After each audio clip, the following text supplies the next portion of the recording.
In the previous video, I introduced the concept of Spanish nouns having genders. And I also told you a general guideline that you can use to distinguish these genders. I said that if you have a noun that ends with an O, it is usually associated with the male gender and used with the article el. If you have a noun ending with an A, it is usually associated with the female gender and used with the article la. However, I also mentioned that this guideline does not always apply and that there are many exceptions in the Spanish language which look like they're male but they're in fact female, and vice versa. And so in this video, I'd like to show you a couple of the most frequently used gender peculiarities in Spanish that are a different gender than they seem to be. So this will be sort of an introductory video in some of the peculiar things in Spanish, and also you can perceive it as the first very random vocab video that we'll do in this course. So let's start and take a look at the words on the left-hand side, which all end with an O. And normally, based upon the guideline that I just repeated, normally if it ends with an O, it would be male. But since this is a video in gender peculiarities, all of these words are of female gender. So all of them are la. So la mano, la foto, la moto. La mano means hand. Sorry, this is an H. Hand. If I wanted to make a plural out of it, I would say las manos. So I would just add an S here and add an S right here. Same would be for la foto and la moto, so plural of la foto, which means a photo, a photography. Las fotos. A plural of la moto, which means a motorcycle, would be las motos. And now just to be completely fair about these two, these are kind of shorter versions of the original words. So I'll write down the original words for you. Photo, just like in English, you usually say photo, but the whole word is photography. And the same is true for Spanish. So la foto is the shorter version, and fotografía is the longer word. And here you can see that it ends with an A, so it has a reason for being female. The same goes with la moto, because the original long version of the word is motocicleta. Motocicleta. So again, it ends with an A. So if you saw the entire word, the rule about the ending letter would apply. However, mostly people use the shorter version, just like in English. So just be careful and know that it's a female word, or a word of female gender. Okay, now let's take a look at the right-hand side, or the words on the right-hand side. And these, contrary to the first column that we did, these words end with an A, so they seem like they are of female gender, but they are in fact male gender.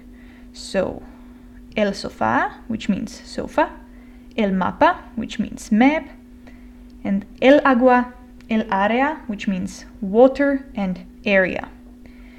So el sofá, the plural would be los sofás. So you change this to the plural version, which is los. I'll just write it down here. Los. And again, you just add an S here. Same would be for the maps. So el mapa, los mapas. And these two words right here are very special, because the main reason why we don't use la as the article here, even in spite of the fact that it ends with an A, is that it would be difficult to pronounce, because you can see that both of these words, and also some other words in Spanish, begin with an A. So if I wanted to say la agua,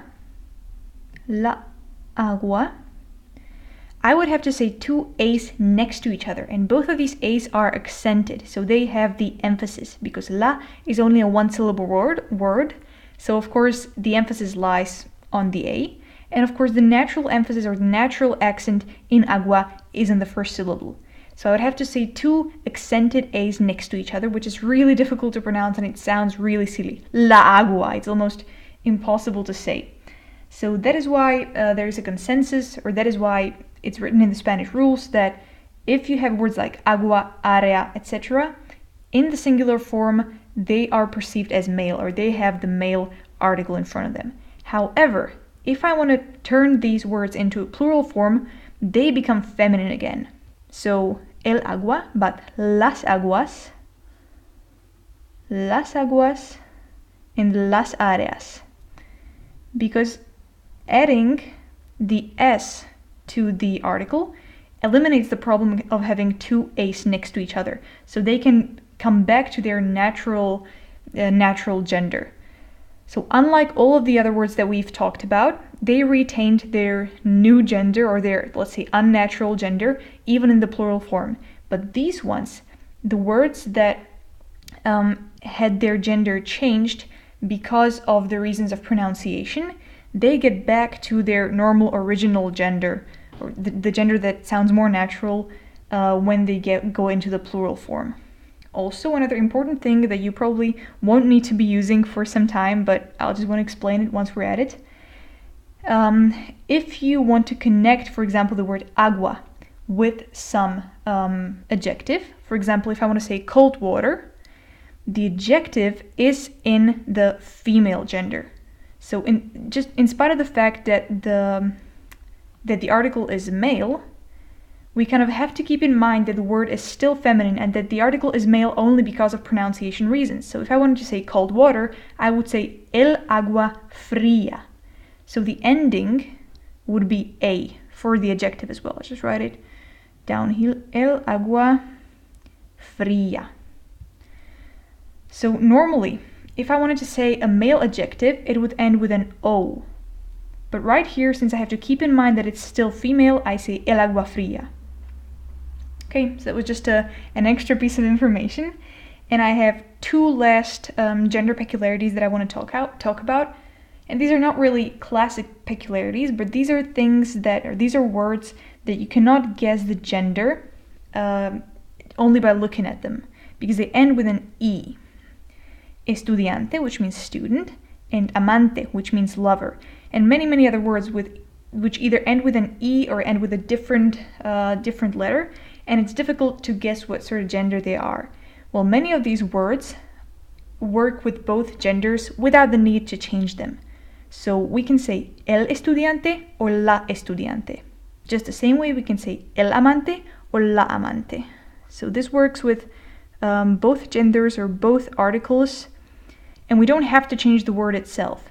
If I say el estudiante, I mean a male student. If I say la estudiante, I mean a female student. And the same goes for amante, lover. Okay, so that was it. Just keep in mind that Spanish can be tricky. In most cases, the guideline that I mentioned in the beginning will suffice. It will work. These are some of the most famous and most widely used cases in which the gender does not match the look of the word. And also keep in mind that there are some words that can be used with both genders without the need to change the word itself.